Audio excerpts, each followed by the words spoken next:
Dahil maganda na ang araw ngayon, atin ang ibababa ang ating mga bibe dito sa mas malaking kulungan. Ito may lambat. Ayan na nga't nandiyan ang aking bata sa loob ng kulungan. Binaba ko na itong mga bibe. Kasama ng inahin at saka yung ama nila. May isa ditong itik hindi, napakailap naman, ang hirap ulihin. Ayan binababa na natin para makapagpaligo sila ng maayos diyan, makatuka. Malawak-lawak yung kanilang hikapan. Ayan tuwang-tuwa mga bibe.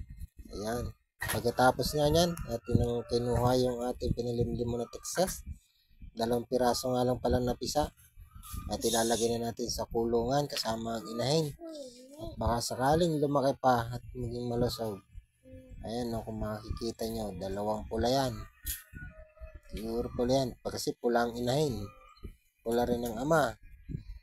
Ay maganda yan, quality yan. Ayo, yun lang po at maraming salamat sa inyong panonood.